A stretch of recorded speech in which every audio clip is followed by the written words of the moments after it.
Alors, bonjour, frères et sœurs, chers amis en Christ. Dans la vidéo précédente, qui s'intitule Les écrits apocryphes dans la Bible d'Osterwald, je vous ai fait découvrir une vérité que beaucoup ignorent. Notez que même dans les livres deutérocanoniques, qui est bien présent dans la Septante, on trouve une prophétie de Jésus-Christ et de manière, on va dire, très précise. Vous la trouverez dans le livre de la sagesse, qui fait partie intégrante de la Septante. L'auteur est juif et ici, je ne fais pas référence à l'Ecclésiaste qu'on attribue à tort au roi Salomon. L'Ecclésiaste, qui veut dire prédicateur, Qoéleth, n'était pas Salomon, mais c'était un juif sage au début du IIIe siècle avant Jésus-Christ, alors que Salomon, lui, vivait dans la période du IXe siècle avant Jésus-Christ. Et on a pu dater ce livre parce que on a trouvé des manuscrits du livre de l'Ecclésiaste à Qumran. Bien, mais le livre de la sagesse, à ne pas confondre avec l'Ecclésiaste, que je viens justement de citer, est un livre qui figure dans les deutérocanoniques ou apocryphes pour les protestants. C'est-à-dire accepter deutérocanonique, qui veut dire deuxième canon, est définitivement accepté par l'Église catholique au Concile de Trente en 1546 après Jésus-Christ. La preuve en est que Martin, Osterwald, Luther et encore tant d'autres les avaient inclus dans leur Bible, comme vous l'avez vu dans la vidéo précédente. Alors, maintenant, revenons à cette prophétie du livre de la sagesse dans les deutérocanoniques ou apocryphes pour les protestants. Alors, voici justement cette prophétie. Je vais vous faire donc la lecture. Alors, livre de la sagesse au chapitre 2, verset 12, que nous trouvons uniquement dans les livres deutérocanoniques. Tendant des pièges au juste, puisqu'il nous gêne et qu'il s'oppose à notre conduite, nous reproche nos fautes contre la loi et nous accuse de fautes contre notre éducation. Il se flatte d'avoir la connaissance de Dieu et se nomme enfant du Seigneur. Il est devenu un blâme pour nos pensées. Sa vue même nous est à charge, car son genre de vie ne ressemble pas aux autres et ses sentiers sont tous différents. Il nous tient pour choses frelatées et s'écarte de nos chemins comme d'impureté. Il proclame heureux le sort final des justes et se vante d'avoir Dieu pour père, voyant si ses dires sont vrais et expérimentant ce qu'il en sera de sa fin. Car si le juste est fils de Dieu, il l'assistera et le délivrera des mains de ses adversaires. Éprouvons-le par l'outrage et la torture, afin de connaître sa douceur et de mettre à l'épreuve sa résignation. Condamnons-le à une mort honteuse, puisque, d'après ses dires, il sera visité. Alors, mes amis, je crois qu'on ne peut pas être plus clair. Il s'agit bien d'une prophétie concernant Jésus-Christ. Alors, un autre exemple. Si vous lisez, par exemple, le deuxième livre des Maccabées, eh bien, vous allez mieux comprendre aussi, à ce moment-là, le livre de Daniel. Ce livre dit apocryphe nous apporte un complément d'information, autant sur le plan socio-culturel que historique. Alors, j'aimerais bien encore, pour illustrer cela, vous donner un dernier exemple concernant justement ce livre des Maccabées. Et c'était quand Jésus était allé au temple, lorsqu'il fêtait justement, il célébrait la fête de ce qu'on appelle la fête de la dédicace. Alors, je vous fais la lecture dans Évangile Jean, chapitre 10, verset 22 à 30, juste le verset 22. On célébrait la fête de la dédicace du temple à Jérusalem. C'était l'hiver, Jésus allait et venait dans le temple sous la colonnade de Salomon. Mes amis, c'est le seul livre de la Bible Maccabée qui fait référence à cette fête. Et cette fête de dédicace qui veut dire aussi donc la fête des Lumières ou des Maccabées. C'est une fête juive célébrée au mois de décembre. Cette fête rappelait la purification et la reconsécration du temple en 165 avant Jésus-Christ et par Judas Maccabée. Et à cause d'Antiochus d'Épiphane qui avait justement profané le temple, tout simplement. Voilà, concernant les deutérocanoniques, et je ne voudrais pas trop m'étendre sur ce point, ce serait trop long, il y aurait trop de choses à dire, et je crois que personnellement, que ces livres sont réellement de bons ouvrages permettant une connaissance, d'acquérir une connaissance supplémentaire et un intérêt historique également, des éléments permettant effectivement de situer le contexte, comme le livre des Maccabées pour mieux comprendre Daniel et tant d'autres exemples. Maintenant, comment dire, les utiliser ou les intégrer pour les enseignements, j'en suis pas trop convaincu parce que Jésus et les apôtres ne font pas trop référence à ces livres et c'est sur ce propos justement que je veux m'appuyer.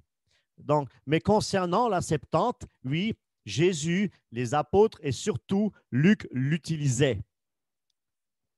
Eh bien, maintenant, si les deutérocanoniques y étaient inclus au 1er siècle, je n'en sais rien. Et je n'ai aucune preuve, nous n'avons aucune preuve pour la bonne et simple raison, parce que nous n'avons pas les écrits originaux. Il s'agit uniquement de copies.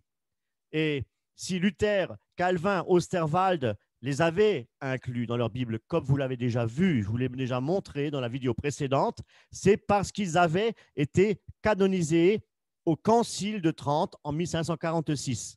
Donc, ceci explique cela. Mais là où je veux en venir, mes amis, la Septante, c'est de parler de la Septante. Alors, pour la petite histoire, que veut dire Septante? Septante veut dire 70. Il y avait 72, 70 plus 2, scribes judéens qui ont fait la traduction du Pentateuque, c'est-à-dire les 5 premiers livres de la Genèse. Pour les citer, la Genèse de la Bible, pardon. Pour les citer, donc, il y a la Genèse, Exode, Lévitique, Nombre, Deutéronome.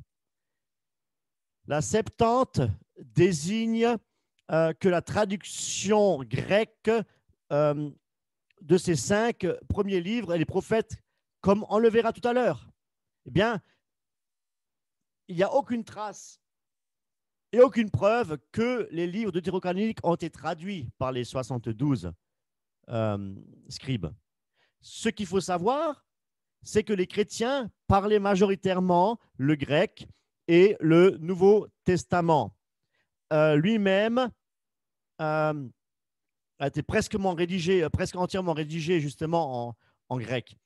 Et ce sont les judéo-chrétiens, les judéens, plutôt les judéens, oui, de la diaspora, comme Prisca, Aquila, Apollos, qui, eux, ont pu transmettre aux nouveaux convertis la version de la Bible qu'eux-mêmes utilisaient, à savoir la Septante.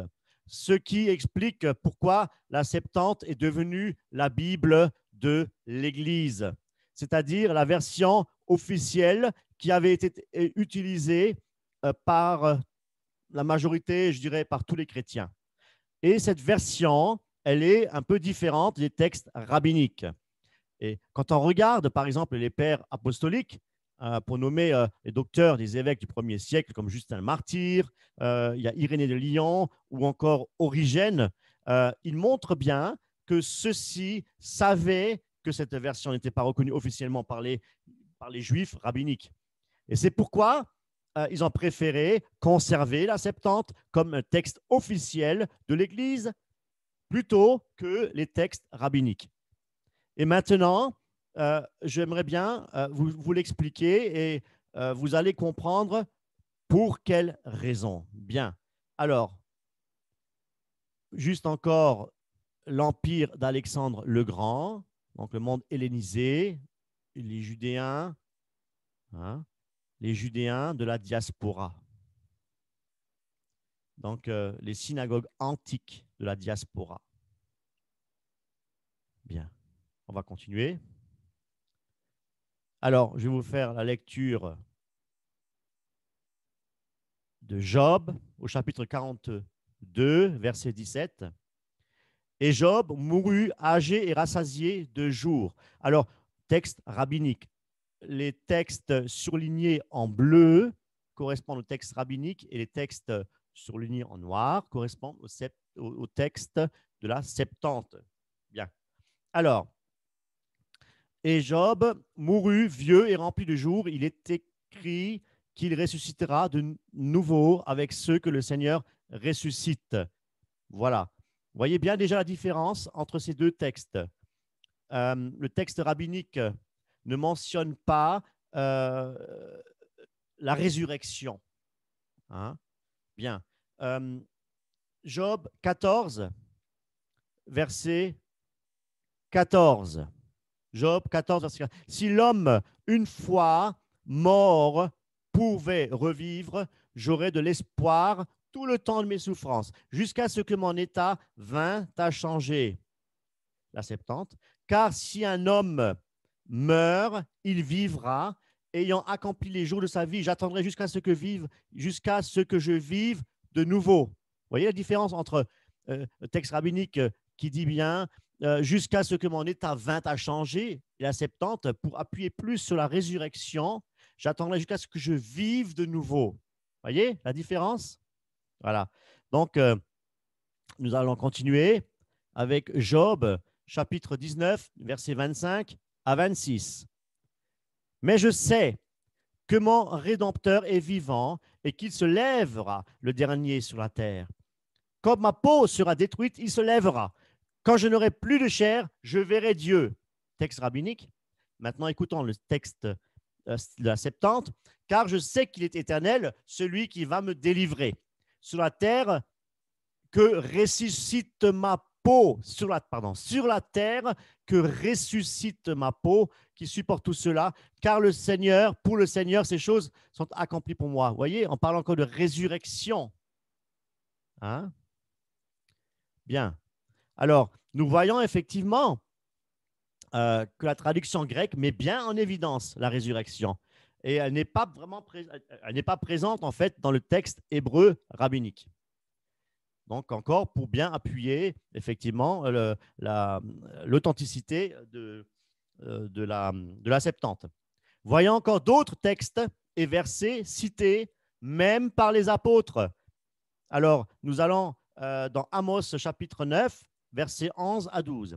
En ce temps-là, je relèverai de sa chute la maison de David, j'en réparerai les brèches, j'en redresserai les ruines et je rebâtirai comme elle était autrefois afin, alors ce qui nous intéresse, c'est cela, afin qu'il possède le reste d'Édom et toutes les nations.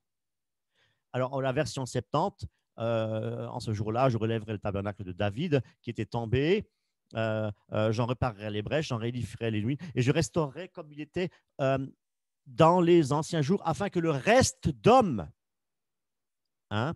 et tous les gentils par qui mon nom est invoqué. Voyez bien, on voit ici la différence du texte rabbinique qui parle des nations juives, du reste d'Édom, alors que la Septante appuie bien ici sur les païens. Les gentils, ce sont des païens. Le reste d'hommes, non pas des Édomites. Vous voyez bien que le grâce, en fait, c'était déjà quelque part, on annonçait déjà la grâce offerte par Jésus-Christ. Donc, tout cela est prophétique. Donc, c'est important de le préciser. Bien. Alors, maintenant, ici, dans ce texte, justement, ce texte rabbinique, massorétique, il est mention, comme je vous ai dit, du reste d'Édom. Eh bien, il fait référence ici des Juifs, tandis que la Septante fait référence à des païens qui se convertissent. Il est bien dit le reste des hommes et tous les gentils, pour prouver justement que la Septante est inspirée de Dieu, comparant maintenant ce texte-là avec celui du Nouveau Testament. Alors, je vous fais la lecture dans Acte 15, versets 13 à 18. Après cela, je reviendrai et je relèverai de sa chute la tente de David. J'en réparerai les ruines et je la redresserai afin que le reste d'hommes, non pas le reste d'Édom et toutes les nations, mais le reste d'hommes cherche le Seigneur. Voyez, nous voyons clairement dans Acte 15 que Jacques utilisait la Septante pour justifier le salut, hein, par anticipation, hein, d'une manière prophétique, et la conversion des païens. Alors, en lisant, on va continuer. Voilà, donc quelque chose de très intéressant également. Alors, en bleu, donc les textes rabbiniques, en noir, je vous ai dit, donc la Septante, et en vert, la version de la Nouvelle Alliance, du Nouveau Testament. Bien. En lisant Genèse, chapitre 46, verset 27, le nombre de personnes, on peut lire, le nombre de personnes descendues en Égypte était de 70. 70, regardez bien, 70, bien. D'après texte rabbinique, hein, et dans la Septante, nous voyons un autre nombre, celui de 75 âmes. 75. Et dans la Nouvelle Alliance, au Nouveau Testament, nous voyons également 75 personnes. Vous voyez? Voilà, c'est ce qu'on retrouve effectivement dans le Nouveau Testament. Alors, on va continuer. Donc, ça prouve bien que le Nouveau Testament, ça prouve bien que Luc a effectivement utilisé la Septante, tout simplement. Bien. Alors, nous continuons. Et Joseph, alors, pardon, texte rabbinique, Amos, chapitre 5, verset 26. Je fais la lecture. Mais vous avez porté Sikou, votre roi, Kiou, vos images, l'étoile de Dieu que vous êtes fait. Dans la version 70, nous ne parlons plus de Kitout et de Kioun, mais nous parlons de Moloch et du dieu Renfant. Hein, vous avez élevé le tabernacle de Moloch et l'étoile de votre dieu Renfant et leur image que vous aviez fabriquée. Et là, maintenant, pour comparer avec le Nouveau Testament, Acte 7, verset 43, eh bien, regardez bien, vous avez porté la tente de Moloch et l'étoile du dieu Renfant, ces images que vous avez faites pour les adorer. Nous voyons encore ici, effectivement, que Luc utilisait effectivement la Septante. Alors, continuons. Maintenant, la cerise sur le gâteau. Bien, la cerise sur le gâteau, c'est que Jésus lui-même lisait la Septante. Alors, je vais vous faire la lecture. En fait, quand Jésus-Christ était entré dans la synagogue, dans Luc chapitre 4, versets 16 à 20. « L'Esprit du Seigneur est sur moi parce qu'il m'a oint pour annoncer une bonne nouvelle aux pauvres. Il m'a envoyé pour guérir ceux qui ont le cœur brisé, pour proclamer aux captifs la délivrance. » Écoute, notez bien. « Et aux aveugles, le recouvrement, là, c'est bien marqué, le recouvrement de quoi? De la vue. Hein? Pour envoyer libres les opprimés, pour publier une année de grâce du Seigneur. Ensuite, il roula le livre et le remit au serviteur et s'assit. » Voyons à présent ce texte qui a été tiré en fait de l'Ancien Testament, forcément, et il se trouve et se situe dans Ésaïe chapitre 61, versets 1 et à 2. Alors, l'Esprit du Seigneur, l'Éternel est sur moi, car l'Éternel m'a oint pour porter de bonnes nouvelles aux malheureux. Il m'a envoyé pour guérir ceux qui ont le cœur brisé, pour proclamer aux captifs la liberté et aux prisonniers la délivrance, pour publier une année de grâce de l'Éternel. Là, nous avons le texte rabbinique. Mais avez-vous remarqué quelque chose? Il n'est pas mention ici et aux aveugles le recouvrement de la vue que nous avons vu dans Luc 4. Alors, pour quelle raison? Eh bien, la raison est simple. Voyons voir maintenant dans la version 70. L'Esprit du Seigneur est sur moi, c'est pourquoi il m'a consacré de son onction. Il m'a envoyé pour évangéliser les pauvres, guérir les cœurs contrits, annoncer aux captifs la délivrance et aux aveugles la vue. Vous voyez? On retrouve ce verset effectivement dans Ésaïe 61 de la version 70. Nous voyons ici effectivement que Jésus lisait la 70. C'est Luc qui avait rédigé l'évangile. Donc Luc, forcément, lisait la 70, mes amis. Voilà. Donc, voilà, la 70 reste la Bible de référence du 1er siècle et pour nous. Voici un lien, justement. Alors, je ne sais pas si en cliquant dessus, vous arrivez à y accéder. Je ne sais pas, essayez. Sinon, je vous l'écris sous la vidéo, voilà, dans les commentaires. Vous pouvez cliquer dessus et lire donc la 70. Vous la trouvez aussi dans les ouvrages, en reliure. Bien. Alors, et vous pouvez à ce moment-là, effectivement, comparer les textes massorétiques, c'est-à-dire donc les écrits de l'Ancien Testament que nous avons actuellement dans nos Bibles, et vous pouvez les comparer avec la 70. C'est un bon travail, voilà, de comparaison. Maintenant, mes amis, concernant les versions de la Bible, on va dire les bonnes versions de la Bible, je vous conseille la Bible Darby, qui est une très bonne version, très proche des textes originaux. C'est pourquoi elle a une approche plutôt littérale, de par sa traduction mot par mot, mot pour mot. Et donc, il est très intéressant aussi, si vous voulez étudier les textes en parallèle avec la version Louis II 1979, c'est-à-dire la nouvelle édition de Genève, qui reste la Bible de référence de Louis II, avec la version Ésaïe 55, qui est l'équivalence de la première version 1880 et qui est une version, on va dire, semi-littérale. Alors, parce que même dans les différentes versions de Louis II, entre autres la 1910, la NBS, Nouvelle Bible second, la Bible second 21, eh bien, on peut rencontrer des petites divergences, des petites modifications de texte. Eh bien, je pense faire une vidéo à ce sujet-là. Alors, mes amis, j'espère que cette vidéo vous a un peu éclairé et vous motivera effectivement à lire la 70 et de faire une étude de comparaison, de sonder les Écritures d'une nouvelle manière. Donc, et sur ce, mes amis, vraiment que le Seigneur vous bénisse et vous guide dans toute la vérité par la puissance du Saint-Esprit.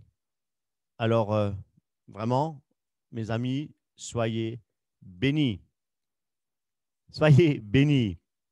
Et mon dernier mot, c'est un verset biblique que tout le monde connaît, Jean 3,16. Car Dieu a tant aimé le monde qu'il a donné son Fils unique, afin que quiconque croit en lui ne périsse point, mais qu'il ait la vie éternelle. Alors, au revoir.